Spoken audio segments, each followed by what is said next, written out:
Good evening, everyone, and welcome to St. Bernard's Church here of Holy Family Parish in Concord. I'm Father Frank Silva, the pastor of this Catholic faith community, and believe me, it is a true delight to welcome all of you here tonight for a very significant event, I feel. For one thing, we know that it is part of kicking things off for Concord's 250th. And for our parish community here to be honored by beginning these events in this very historic building means a great deal to our parishioners, and I would hope to all members of this community in Concord. When I refer to this structure as an historic building, I've just discovered in recent times just how historic it is, and I believe with some of the stories that we'll be hearing here tonight, that will be enfleshed, and you can appreciate again the significance of what gathers us here.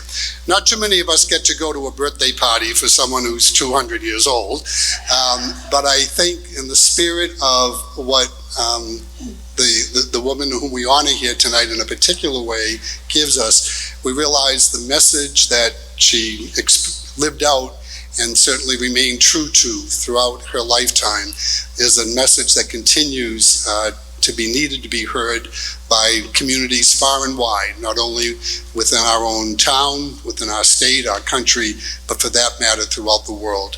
So again, not only in my name, but on behalf of all our parishioners here of Holy Family Parish, I welcome all you here tonight and are delighted that you're able to join us. Thank you.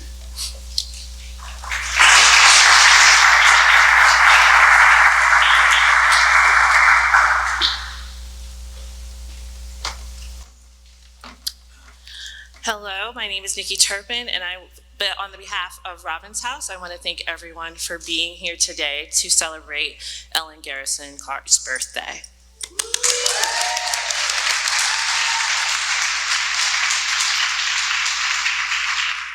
I kind of sat all month when we knew definitely this was happening, trying to figure out what was I going to say, who was I going to talk to, who was I going to inspire by this story, Ellen's story specific. And I realized I didn't really have to do much because Ellen is inspiring on her own, and I just had to be present and still and ready to share what I love with you.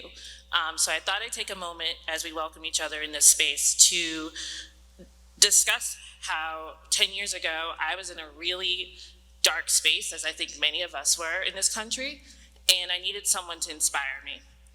And I needed that someone to tell me that it was going to be okay. And to tell me that by saying, this is hard work and you got to keep going. And I think that that's what Ellen does every time I read something that she's written, every time I think about her presence in this community, is that struggle is real, but you have to keep going because it's worth it on the other end of it. And as an educator, I'm inspired by her seeing that her purpose and the way to change is through education. We cannot really let that go. It's something that every single person needs every day. And if you think you know it all, you just don't. You got to keep going because there's more to learn, right?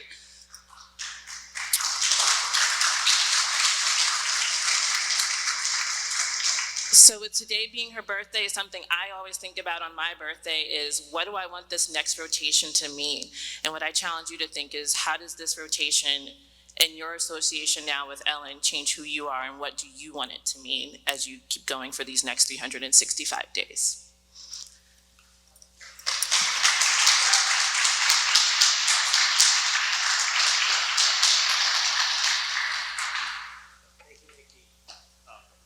Good evening. My name is Joe Palumbo, and I'm a member of the Robin's House team, and I work for the town of Concord as an interpreter in the town. Tonight, we're going to tell you a story. You see the story that we're going to tell? It's really our story. It's the story of our town, it's the story of our nation, and it's the story of the long struggle for civil rights. This nation, built on protest and struggle, has increasingly extended the rights and freedoms for all people. We know that work is not done. Tonight we honor Ellen and all those who stood up, those who spoke out, and their friends and allies who stood with them. First, we're going to join 1841 meeting in progress here and hear a young speaker that the town recently invited. Then Jack Garrison, Ellen's father, will introduce us to his daughter Ellen, who will share some more about her journey in both Concord and beyond. Interspersed with this will be selections from the youth choir of the Hamilton Garrison Center for Music and Arts. This is a school that we recently found out about that's quite wonderful and committed to celebrating Black cultural music through formal training and performance. Finally, Sam Williams will honor Ellen and her legacy through the power of spoken word. At the conclusion, please process with us to the townhouse to join us for remarks and reception. Now, I want you to all remember, tonight, as Nikki said, is a celebration. It's not an academic lecture. So get comfortable, join in with laughter, your applause, your joy, as we celebrate Stand Up for Ellen. Are you ready for this?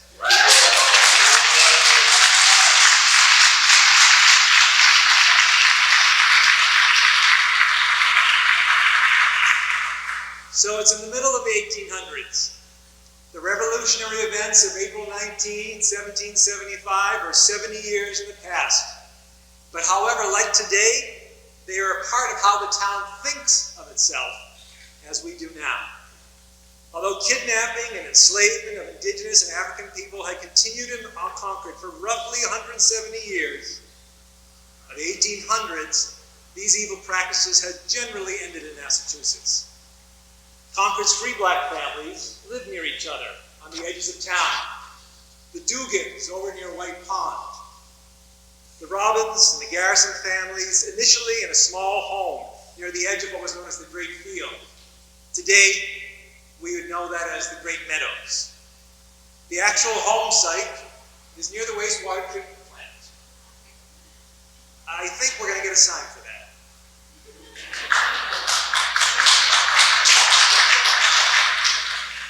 The legal practice of chattel enslavement, the legal right to own another person, however, has continued to explode through the nation during this time.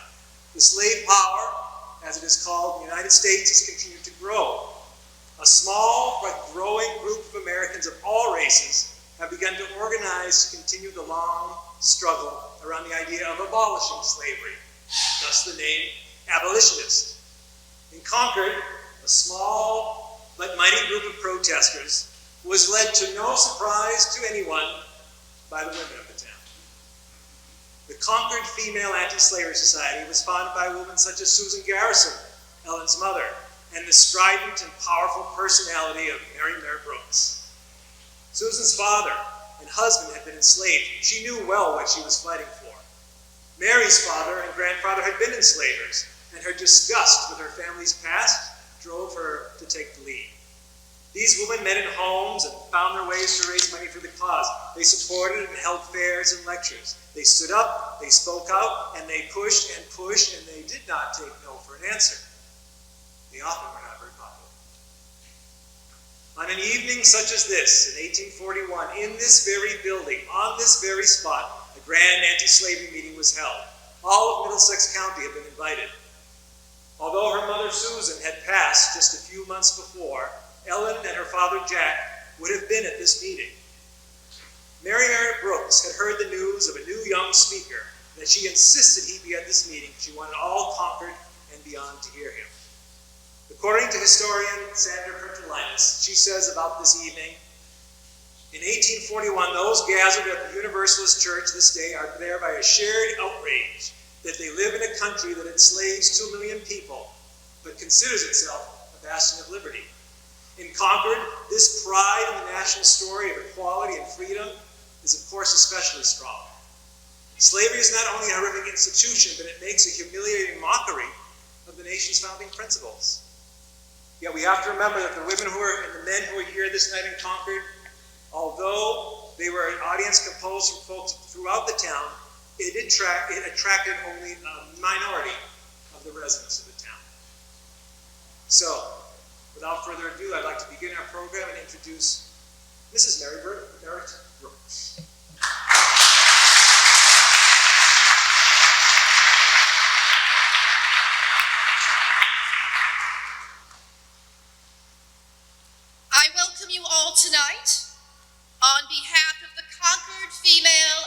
Anti-Slavery Society.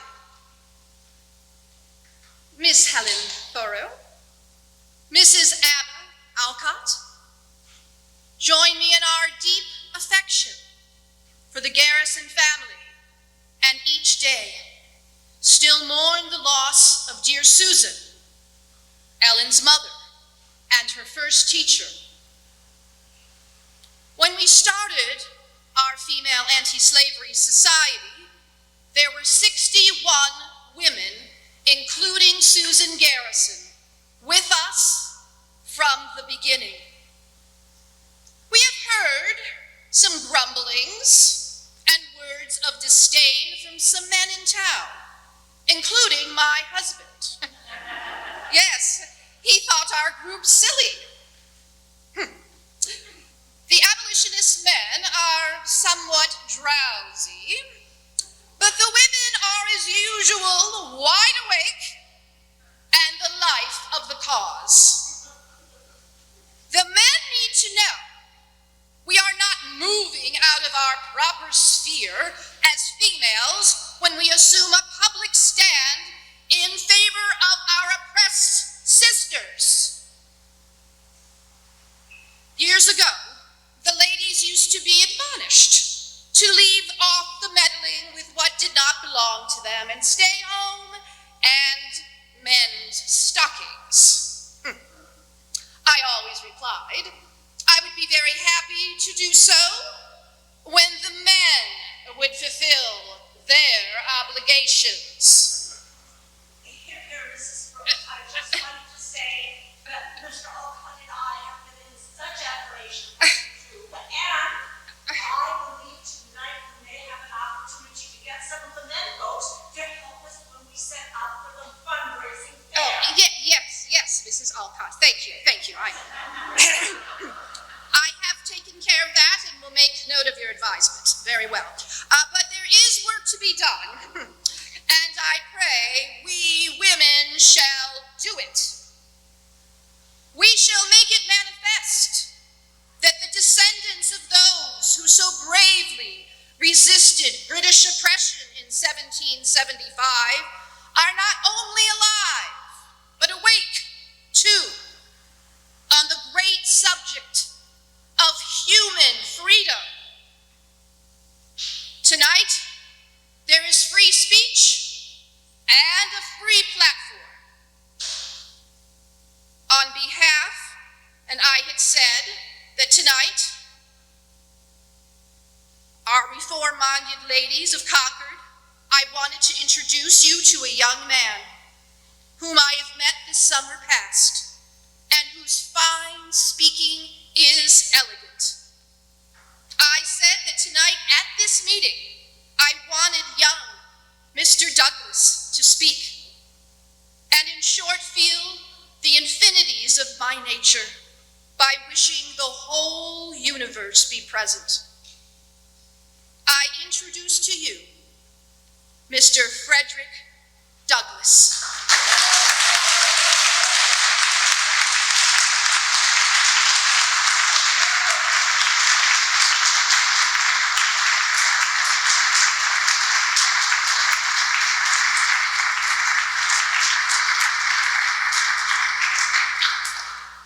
I thank my friends here tonight of the Concord Female Anti-Slavery Society, Miss Helen Thoreau, Miss Abba Alcott, and of course, Mrs. Mary Merrick Brooks. And our friends, the Garrisons, Jack and his beloved daughter, Ellen Garrison. My friends, I have come to tell you a story, something about slavery. What I know of it as I have felt it. Though many of our abolitionist friends can give you its history and they can depict its horrors, they cannot speak as I can from experience. They cannot refer you to a back covered with scars as I can, for I have felt it. Those who enslave others do not try to hesitate to prove from the Bible that slavery is right. And the ministers of gospel tell us that we were born to be slaves. To look at our hard hands and see how wisely Providence has adapted them to do the labor. And then tell us, holding up their delicate white hands, that theirs are not fit for work. Emancipation, my friends, is the cure for slavery and its evils. How they yearns for it, that he may enjoy his family and no more be tortured by the worst feature of slavery, the separation of friends and families.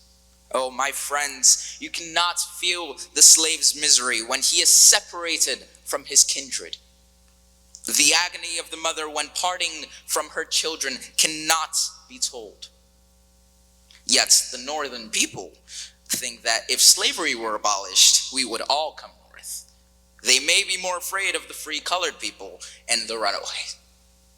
I tell you, we would seek our home and our friends, but more than all, to escape from the northern prejudice, we would go south.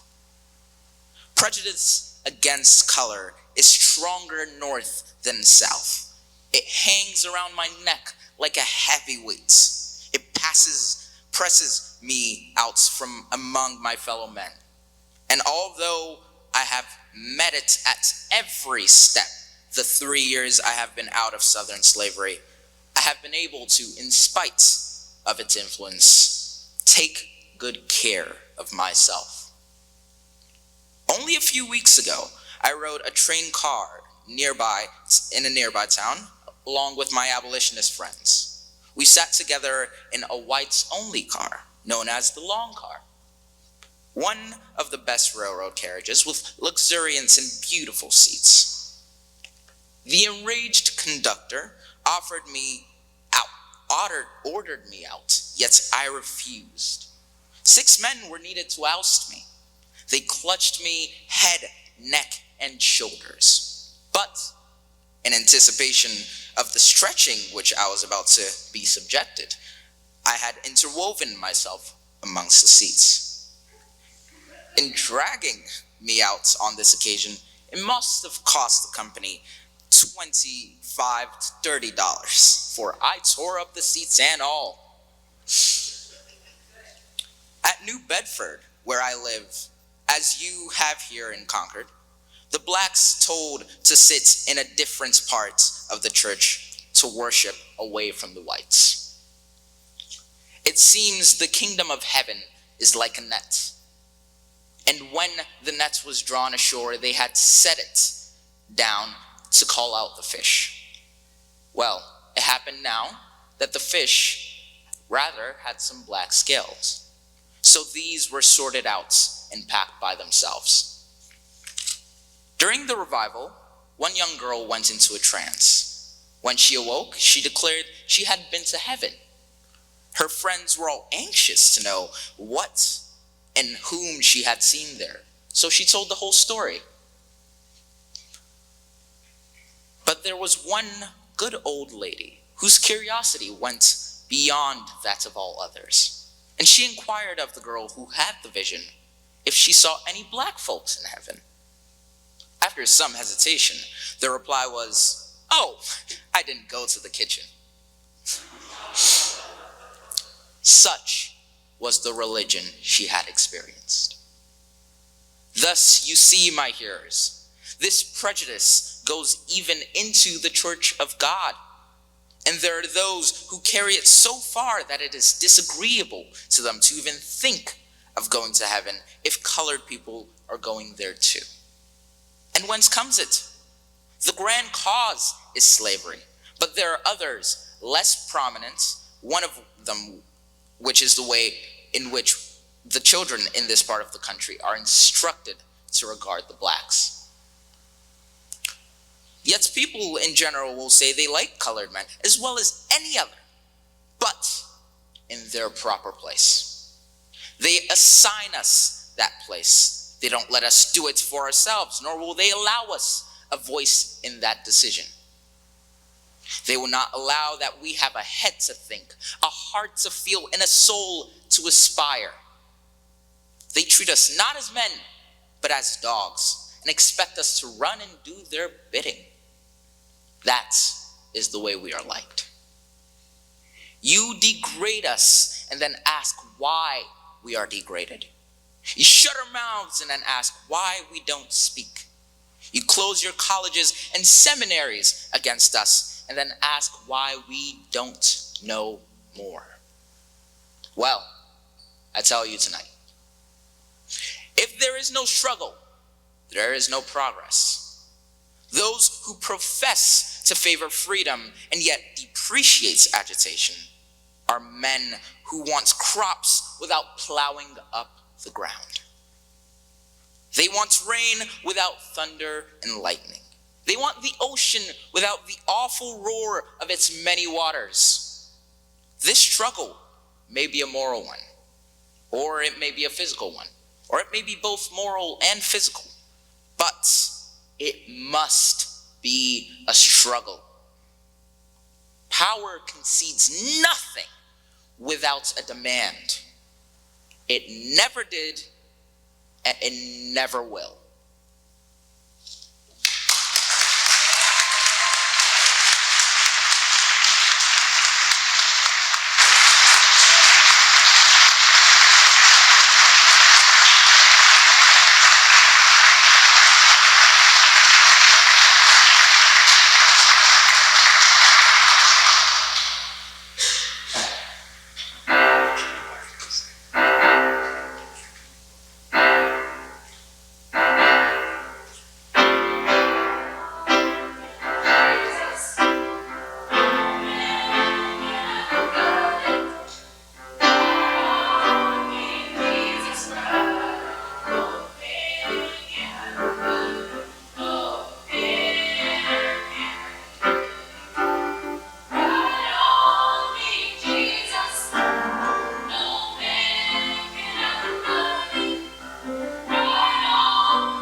And Mr. Douglas,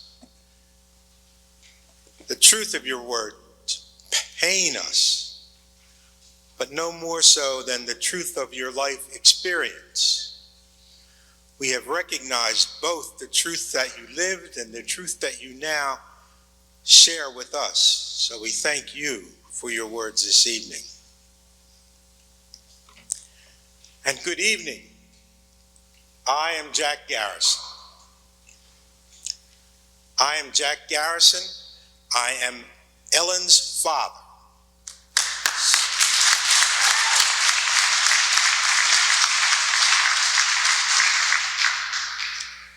And my wife and I, God rest her soul, we share in the upbringing of our daughter. Good evening again. I am Jack Garrison, and I have lived in Concord town for many years now. Having removed myself from the colony of New Jersey, I did take my freedom and come to Massachusetts to live. I met my wife Susan, and as fate would have it, we married, and Ellen is our youngest child. Susan's father, Ellen's grandfather, was Caesar Robbins. Caesar Robbins, too, was a longtime resident of Concord town. And he fought in the colonial militias against the French armies. And later on, he fought with the colonial militias against the British Army in the War of Independence in 1775. He was even one of the men that was paid to repair the old bridge that used to cross the river here in town.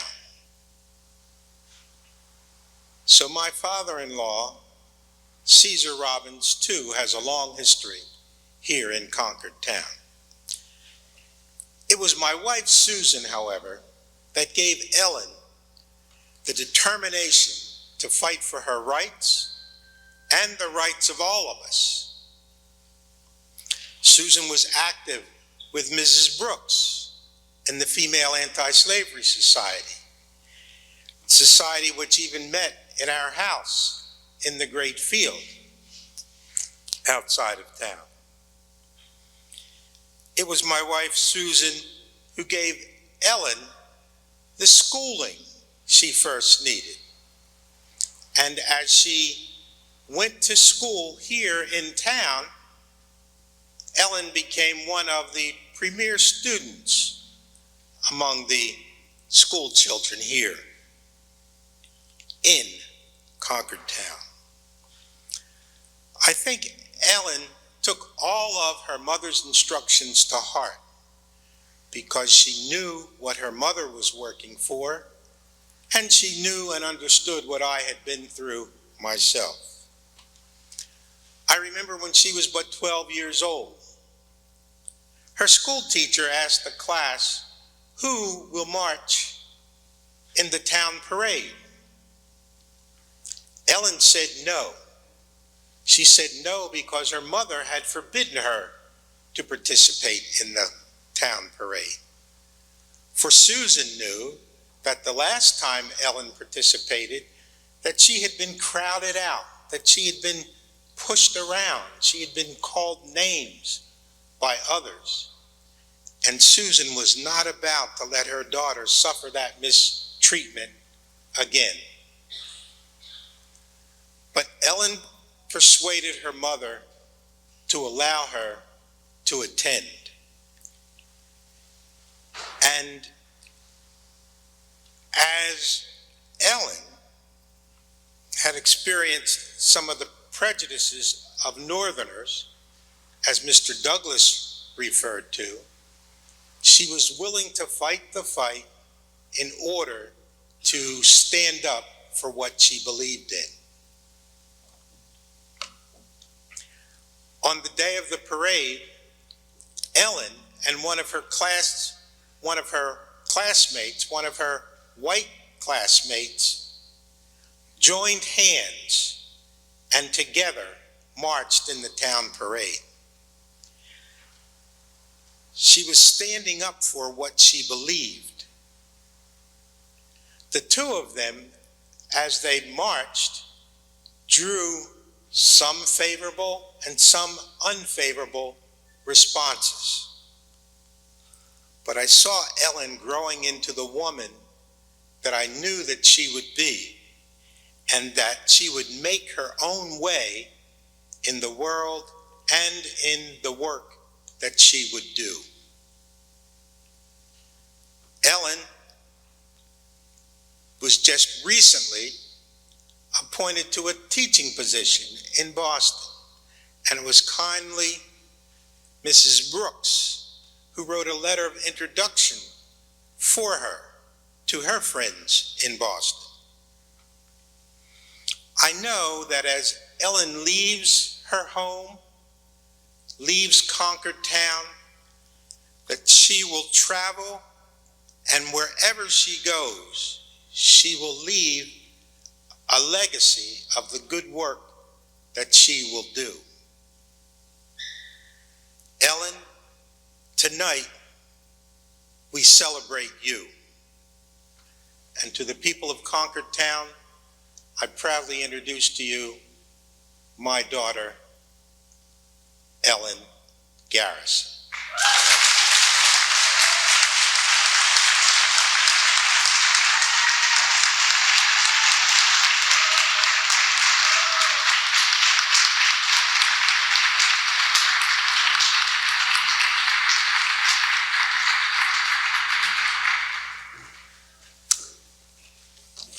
Thank you, Father, and thank you to all of you here tonight to have come to learn a bit about our lives in Concord and beyond. My life was built on the struggle of my grandfather, Caesar Robbins, my father, Jack Garrison, and the fierce passion for standing for what is right and for what is just, taught to me by my mother, Susan Garrison. Thanks to my mother and father, my brothers and sister were all fine students of the public school here in Concord. I developed a passion to teach others, and it took me from Concord to Boston and then further as I began to teach in schools in nearby Rhode Island. I then saw an opportunity as the War of the Rebellion raged to go and teach in the South. In June of 1863, I wrote this letter.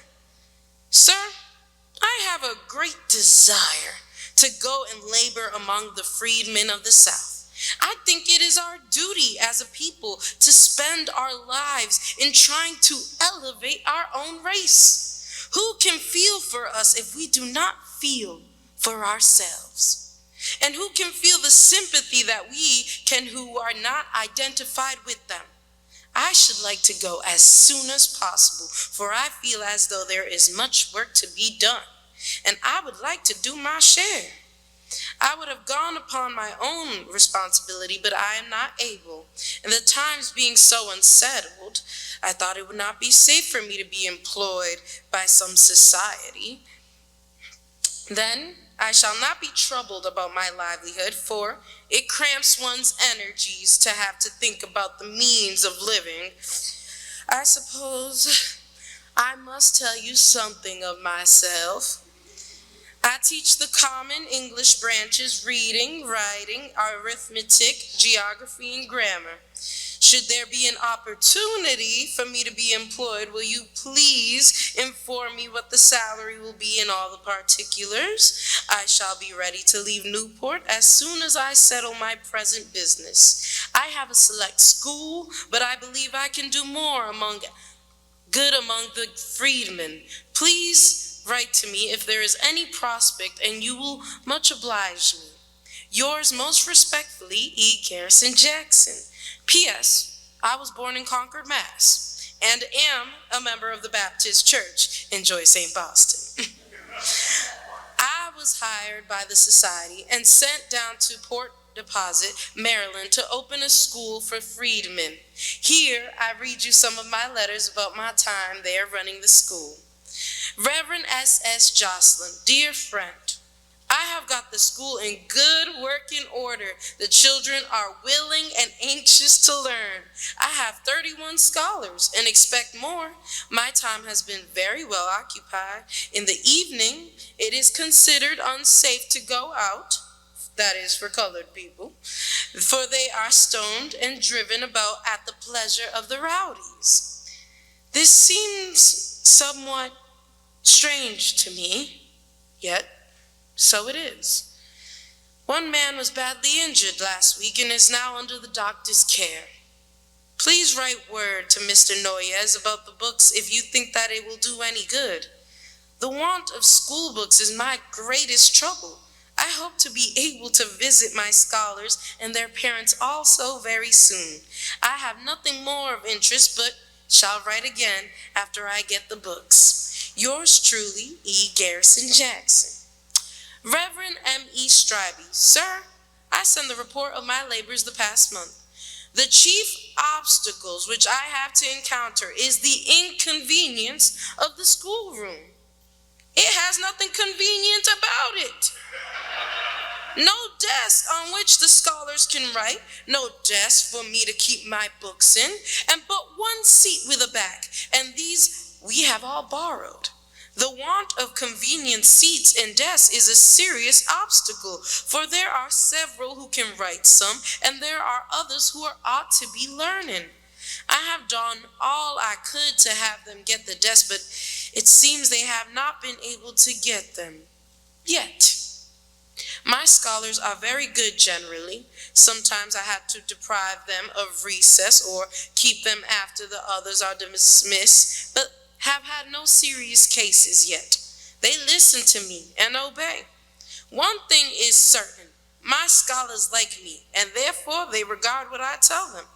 My methods of punishment are various. Sometimes I have them stand up until they are pretty tired. And then I have a bench, which I call the bad boy seat. And sometimes I have to rap their knuckles, but I think that they can easily be governed. There is one thing which I should like to say, and that is that the people here are generally free people, do not act as freed men. They are not like the northern free people. They are not yet accustomed to free laws and free speech and freedom. But they are anxious to learn and hope to go to school when work is not so brisk as it is now. Hoping that my report will prove satisfactory, I remain yours truly, E. Garrison Jackson. Reverend S. Hunt, enclosed, I send my monthly report for March. I hope it will be satisfactory. I have been enabled to make some little progress the past month. My scholars have been diligent and attentive and have improved with time. Many of them have left us at the end of the month to engage in the various pursuits of life. I saw them depart with regret, although our acquaintance had been very short, yet we had become attached to each other, and we parted reluctantly. It is a mistaken idea the people have here that they must take their children away after a few weeks teaching and send them out to work.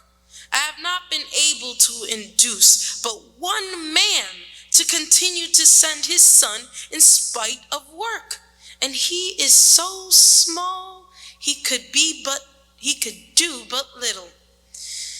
Work, work, work is their motto, while mine is educate, educate, educate. Yours truly, E. G. Jackson. Rev. S. Hunt, dear friend, yours of the 3rd was received, and I will try to give you some faint idea of port deposit. I have generally walked through the streets unmolested. It is only occasionally that I have been beaten and stoned in the street by the boys, but my scholars are not so fortunate. They pelt them with missiles, frequently. so that the parents of some will not send them to school. I will narrate a little incident which befell me last 4th of July, which may give you some idea of their petty spite. I was walking with a friend on my way to a lecture to be delivered at Bethel Hall. We were walking along, very leisurely along, when someone came up behind me and trod on my dress, at the same time angrily exclaiming, "I wish you would not take up all of the sidewalk. Somebody else wants to walk as well as you," which I thought to be very likely. Accordingly, I stepped one side and politely told him he could pass by if he wished, waiting for him to do so. He then called me and told me he would not have any of my sass, and told me he would slap me in the mouth. At this point, I thought it best to interfere, having a particular regard for my mouth. I told him in a very decided manner he would not do it. He then passed on. I have found out one thing about these people. If they attack you, be careful to stand your ground, and they will leave you. But if you run, they will follow. I think I should hardly been able to walk the street, for if the boys had seen the least signs of fear, on the contrary, they had to run from me. And now they generally keep a respectful distance and content themselves with saying something to annoy me as I pass, which I do not notice. They are very anxious to find out what my scholars are learning at school and question them. One foreman in the mill nearby opposite called one of my boys to him and began to question him in geography, but got out of his latitude, for the boy had got ahead of him. I believe I have answered all your questions, and I hope they will be satisfactory. Yours truly, E. Garrison Jackson. In 1866, with the war over and rebels defeated, a Civil Rights Act was passed. The law allowed for us to no longer be discriminated against in places of public accommodation such as train and train stations. My friend, Miss Anderson, and I decided to take a stand. Dear friend, this is the first time that I've felt it to be my duty to make any serious complaint, but an outrage has just occurred which demands attention. It was nothing less than the foreseeable ejection of myself and Miss Anderson from the ladies' sitting room at the depot of the Philadelphia, Baltimore, Washington Railroad in the city of Baltimore. We made our way to the depot to take the 6 o'clock train from Harvard to Grace. We arrived at the depot at 5 minutes before 6 o'clock, took our seats in the ladies' room, from which we were thrown out. We were injured in our persons as well as our feelings, for it was with no gentle hand that we were assisted from that room, and I feel the effects of it still. I made up my mind to make a complaint to the SUBT of the Freedmen's Bureau General Standard, whose headquarters are at Baltimore. I did so in person. He said that it ought to be attended to. The general also told me that he would do all in his power. He also says he wishes to ascertain whether respectable people have rights which are to be respected. Thus, you see, it will be a question of much importance. It will not benefit us merely as such, but also it will be a stand for the others. I feel anxious to have your opinion. Just at this time, it appears to me a question of much importance. It is different from the past. We can now give evidence. Yours truly, E. Garrison Jackson. I was told that we needed to get witness to this outrage, and so we went back a second time to the train station and the ladies' waiting room. Sir, I have the pleasure of informing you that I have been successful in ascertaining the name of one witness, David Gold, who resides at 57 Mulberry Street. On leaving your office yesterday afternoon, we went directly to the depot. We arrived there about 10 minutes before 4 o'clock. Mr. Cornish asked me if I was going inside. I answered yes. I cannot stand out here. We were then in the street. We passed into the depot and I made my way to the ladies' room. I took my station near the table by the door. I had just time to take a glance at the occupants of the room when the female in charge came up to me and ordered me to leave the room, which of course I did not heed, as I considered that I was in the right place. She ordered me out several times and asked me if I was deaf, if I could not hear, and told me if I would not go, she would get someone to put me out. She then left the room, as I suppose to put her threat in execution. Meantime, I stood waiting as patiently and silently as possible for her reinforcements to arrive, but I waited in vain. They did not come when she called, and I remained until it was time for me to take the cars.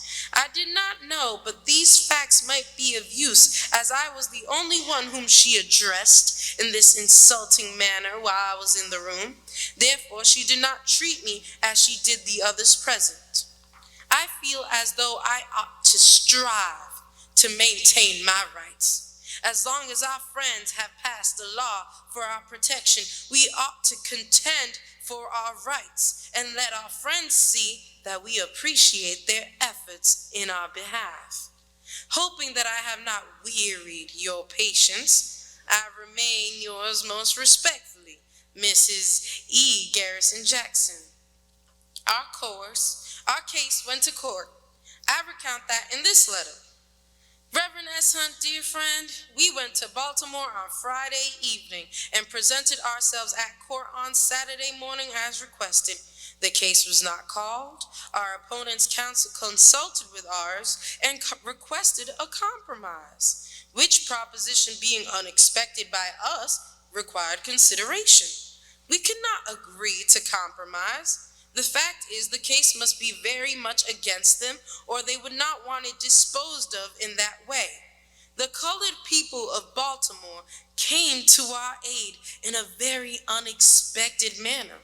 They said they would assist us with their money to continue the case, and by no means to give in, but test it and find out whether we have civil rights or not.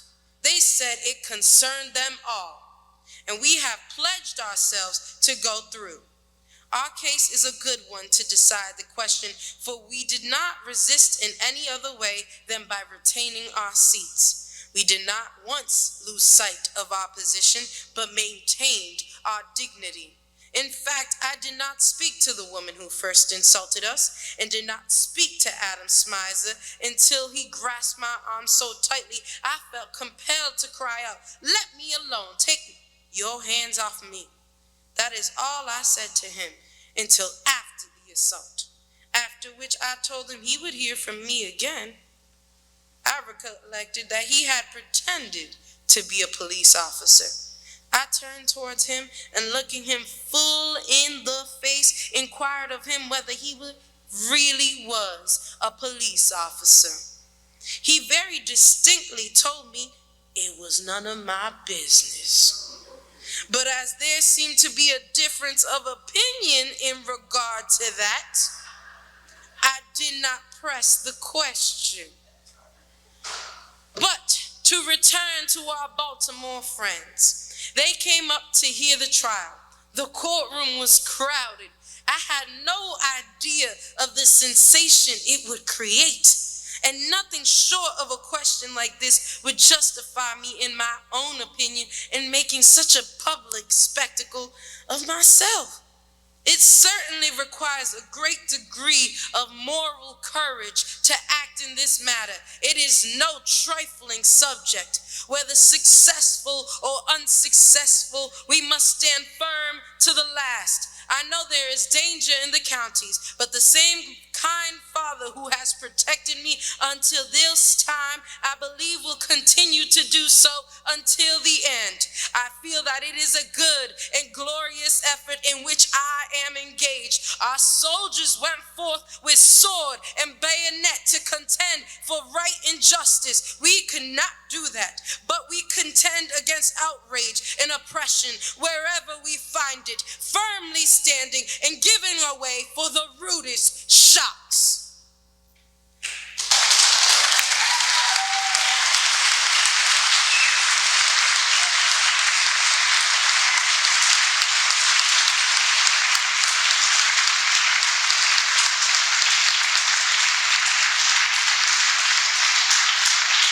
Yours truly, E. Garrison Jackson.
evening.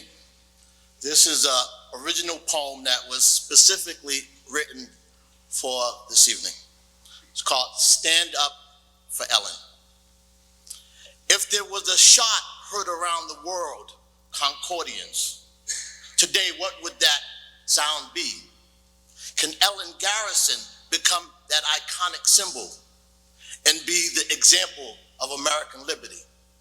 Can the freedom fighters of the past still be alive in you and me? Can the social doors of our collective humanity be broken down and set people free? Ellen was buried in an unmarked grave. She taught education as an underground cause.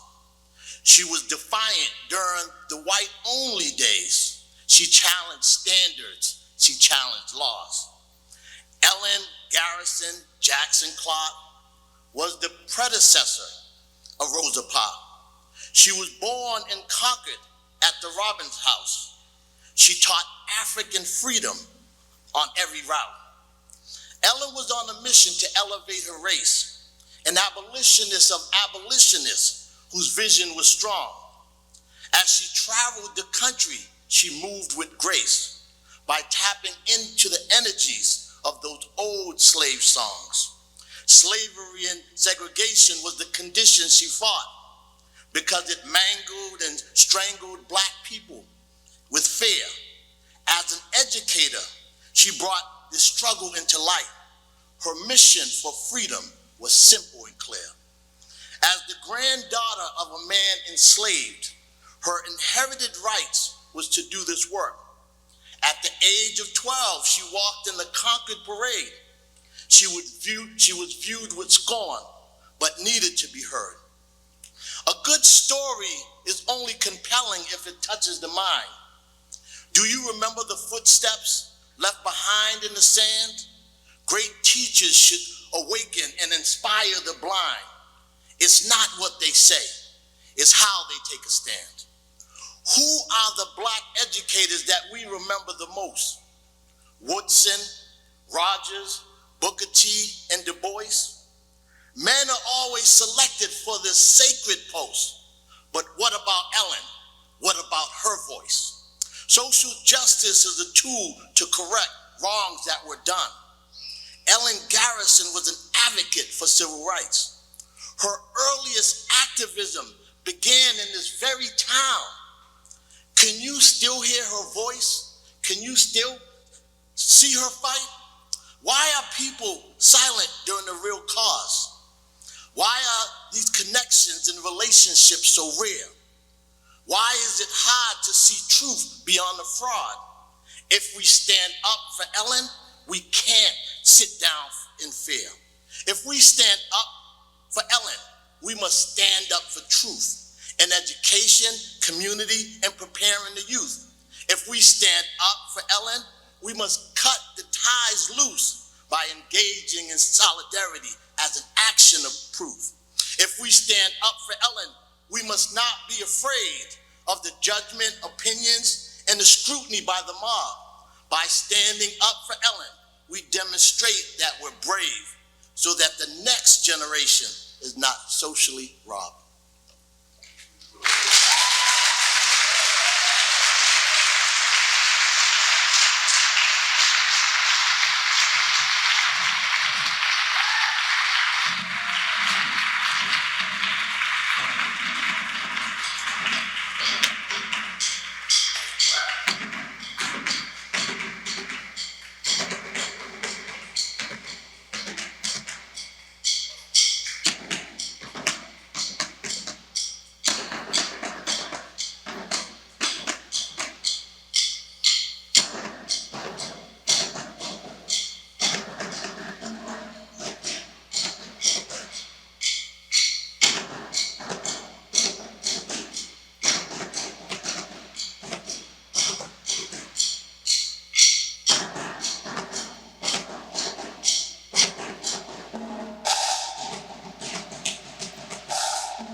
high time that Ellen take her place, be elevated to the place of other revered Concordians, right? And no better time to do that than on her birthday, right? And so this event, this excellent program, is the official launch of Concord 250.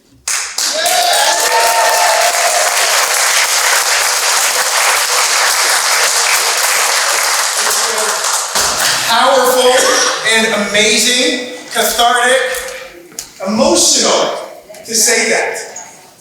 We as a committee have put a stake in the ground to say that the work we are doing is influenced by, has the essence and spirit of Ellen Garrison, her voice, her narrative, and all of the people for whom she spoke, who could not speak for themselves. All right? And so it's in that spirit that we, as a committee and as a town, are planning a number of phenomenal events to not only celebrate the Battle of Concord, Weston, but to celebrate all residents of this town. People who are citizens, people who are centered, people who have been marginalized and non-centered both throughout history and who are still non-centered today. The events that we are celebrating need to incorporate every single body in this town, right? And we're going to work really hard to ensure that that happens. If you have not felt like you've had your voice heard as we've gone through this work so far, please find us, right? Please let us know what we need to do to incorporate all of the voices, all of the stories, all of the families and histories as part of this. This is Concord's moment. We're going to be in the spotlight. We're not going to mess this up.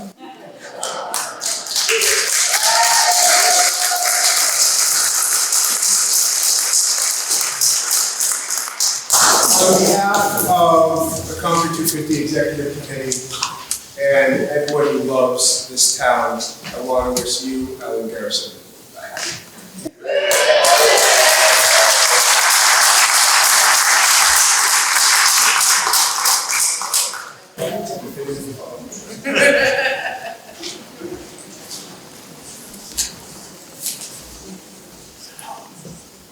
Well, I'm here as the anti-climax. Because I think you've heard it all. I may say it again, but I will say it is better. I am here to represent the select board of Concord that adopted a proclamation on the occasion of this event. But as a preamble, I would say that, as Rob pointed out, this is the first event of the celebration of the 250th anniversary of the events of April 19, 1775. The recognition of the 200th birthday of the daughter of King Color and a woman who was exposed herself to ridicule and persecution because she believed that freedom is not a privilege of the few, but a right that belongs to all, women and men, regardless of the circumstances of their birth. Ellen Garrison was an honorable Concordian who dedicated her life to asserting the birthright of each and every one of us who breathes the sweet essence of liberty. This is the proclamation that was adopted by the select board earlier this month. We've heard about this before, but it's now coming to the proclamation format. Ellen Garrison was born in Concord on April 14, 1823, granddaughter of a patriot politician, Caesar Robin, who served in the American Revolution and was likely present at the North Bridge of April 19, 1775. She was a daughter of formerly enslaved man Jack Garrison and her mother, Susan Garrison, who became a founding member of the Concord Female Anti-Slavery Society.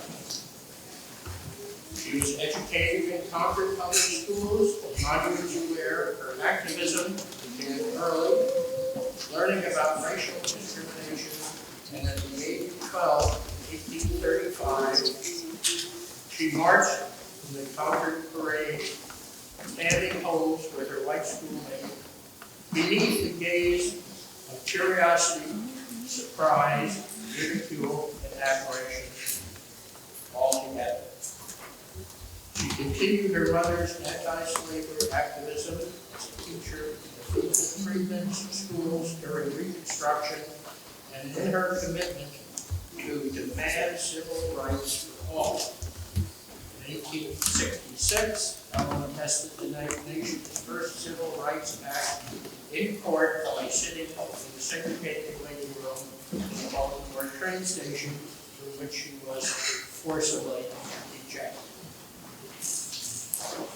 Because she felt it was her duty to test the new law, she said, "I feel as though I ought to strive to maintain my rights. It will be a stand for others. We contend against outrage and oppression wherever we find it." Ellen lived a life dedicated to the struggle for civil rights until her passing in an anti-slavery community in Pasadena, California, where she is buried alongside other anti-slavery activists. Now, therefore, we, as the select board of the town of Concord, on behalf of Concord's employees, community partners, and citizens, do hereby recognize April 14, 2023 as Ellen Garrison Day. Honor.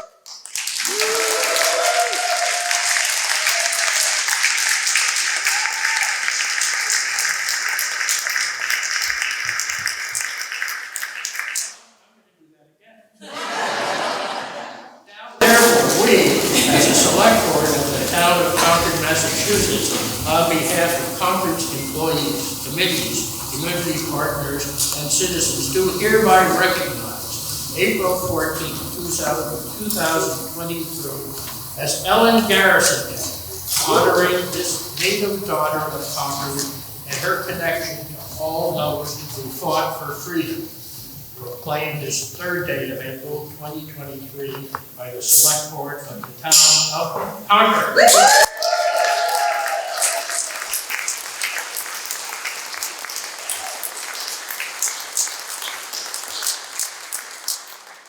So this is the beginning.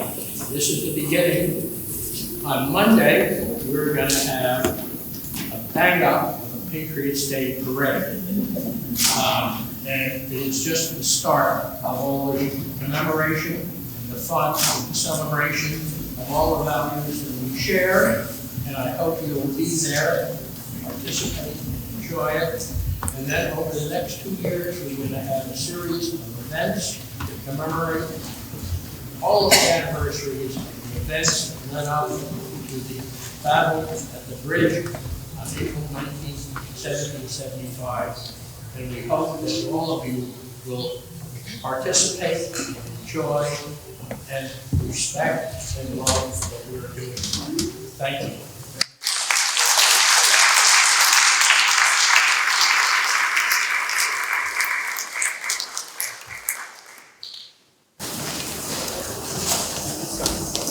Good evening. My name is Allison Center, and I'm the elementary curriculum coordinator for the Concord Public Schools. And I preface all my comments by saying these to a much shorter audience. So bear with me. I'm honored to be here tonight to share how students in the Concord Public Schools learn about Ellen and her legacy. In grade 2, students spend their year learning about Concord as a community in the 19th century. Its people, the Alcott, Emerson, Robbins, Hutchinson, Judith, and Garrison families, Henry Tharp, Zilpah White, and many others. Places of importance like the Orchard House, the Wayside, Walton Pond, the Robbins House, and other stops on the Underground Railroad, and events that connect all of these together. The students learn all the things that you learned tonight. They see her as a sister, a daughter, a student, a writer, a civil rights activist, a teacher, and a heroine.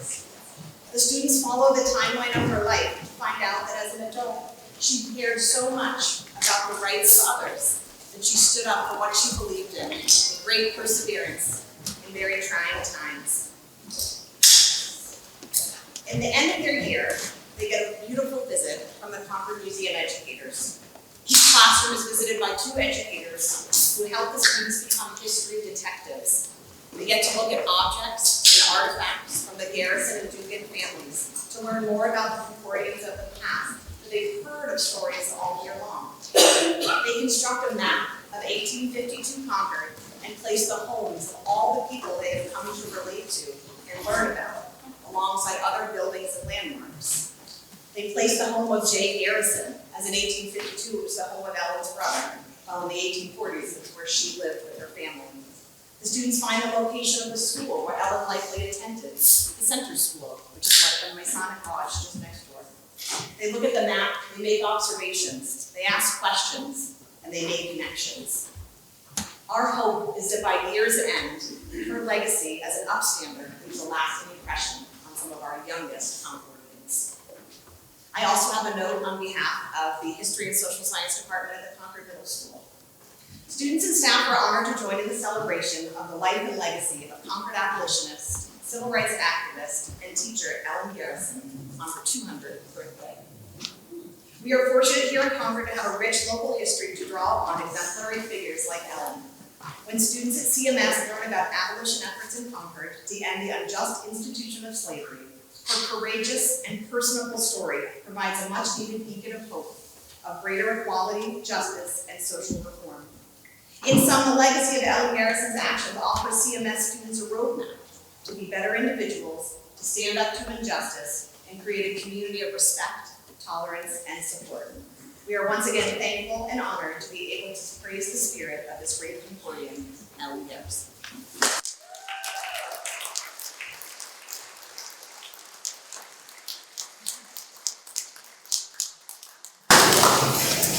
I'm Jan Turnquist, the Executive Director of the Louisa May Alcott's Orchard House. I am so proud of the fact that Mrs. Alcott, Louisa May Alcott's mother Abigail, joined with Susan Garrison in that formation, and of course many others did we here in that formation of the Female Abolitionist Society. It was such an important part of all their lives. Mr. Alcott was also a founding member of the Male Abolitionist Society. I've often thought how odd that they have to have separate societies. We're progressive. But I was a guide at Orchard House, a very young guide. I was in my 20s when I first started guiding. There was a new Concord. And I fell in love with the house, with the history of this town, but I also was stunned at how much naivete I had.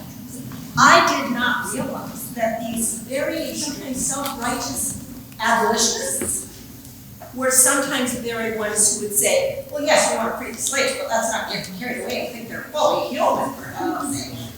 And I was just stunned because Bronson Alcott's teaching career was basically finally cut off at the knees when abolitionist parents came to him and said, this new student, Susan Robinson, a black girl, was to leave.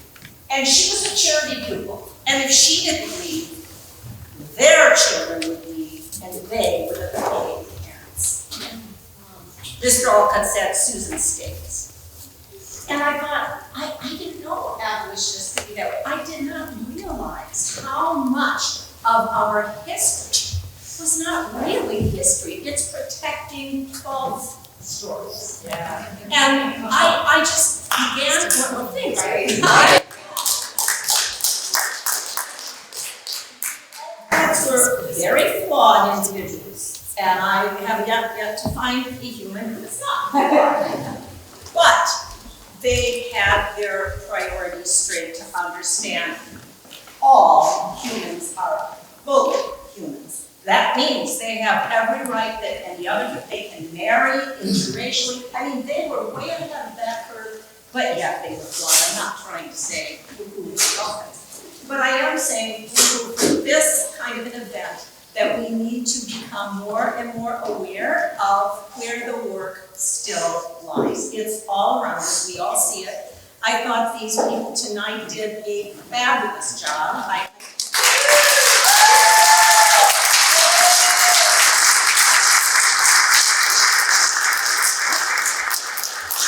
So I will continue to be so happy to work with the Robbins House, with the Concord Museum, with anybody in town who wants to partner with Orchard House, because this is a very important way to keep the message, shall we say, emanating with locals. So thank you very much.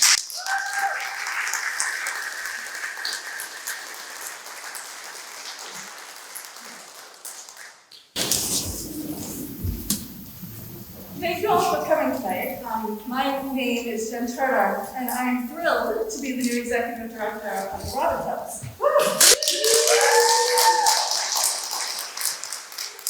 It's a pleasure these past several weeks, since I came on board in February, to begin to help tell the stories of the Robbins and Garrison families and their connections to Concord and beyond.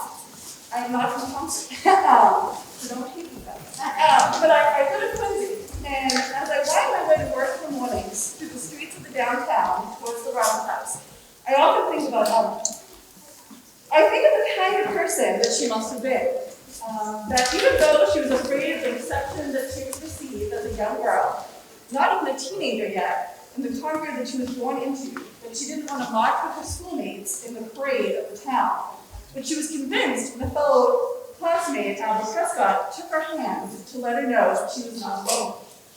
I often remind my college students, when we begin to study the antebellum abolitionist movement or the civil rights era, to remember the sheer courage it takes to challenge the status quo, to knowingly place yourself, your very body, in harm's way, from a society and individuals that may ridicule you, that tried to make people feel small, that were filled with such rage they would rather cause harm than welcome change. And Ellen Garrison knew this firsthand. She faced threats of violence as a teacher, teaching emancipated African Americans in the South during Reconstruction. And she must certainly have known it when she walked into a Baltimore train station to attempt, with a fellow teacher, to desegregate the train's waiting room and was forcibly ejected. She noted at the time that her arm was injured by the station master during her removal. Her description reminds me of the students who struggled to desegregate lunchtime from the foe roughly 100 years later. But rather than give up, she stood in court, demanding justice in a trailblazing act of resistance and courage in pursuit of equality. Her dogged determination to pursue education and racial equality began here in the town of her birth. She learned it at the knee of her mother, Susan, who was probably one of the greatest inspirations in her life. And Ellen took with her to Kansas, to Maryland, to Pasadena, the lessons about the promise, but also the limits of racial, in terms of the issue of racial equality in the Concord of youth.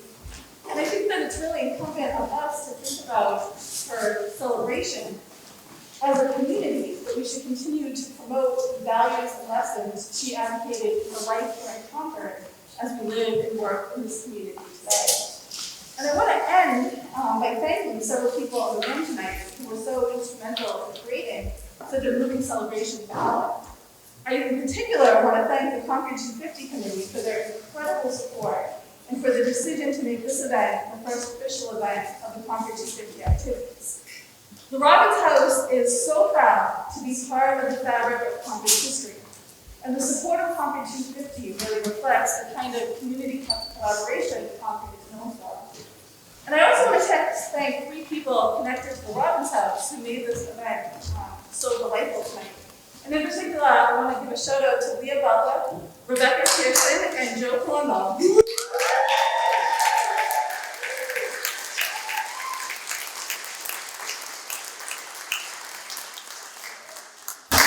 Beautiful ceremony, and it's really deeply appreciated. I'm going to hand it over to our president, who's going to end our program.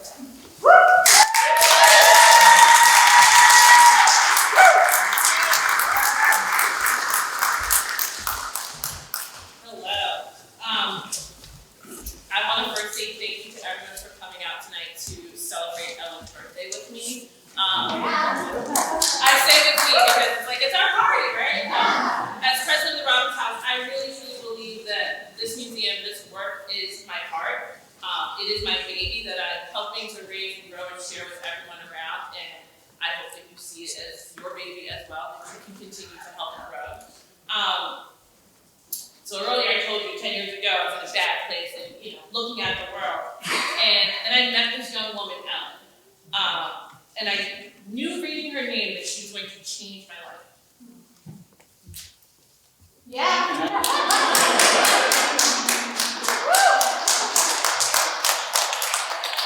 There's something to be said about being an educator and not measuring what you learn and what you love, because that's the true sign of being a teacher. Yeah. That's something we do every day of our lives. And when you said, this is how I rate it, educate, I'm like, yes, that's exactly what we are. That is exactly who the Robbins House is. We are education in a building. We are education through story. We are education through a lived life experience that is not talked about when we talk about freedom every day. And so how do we change that? How do we think about the words of Clint Smith, who we worked with at the Robbins House in CFA, when he talks about leaving markers of joy and journey? How do we make sure that this house, Ellen's story specifically, is a marker in this community that people will never be able to erase, because it is the truth of what freedom really actually looks like. So I leave that with you tonight, and I hope you celebrate and have fun and go home tonight and find something you want to do to push and charge through, so that the marker of Ellen Garrison consistently stays part of Concord's history.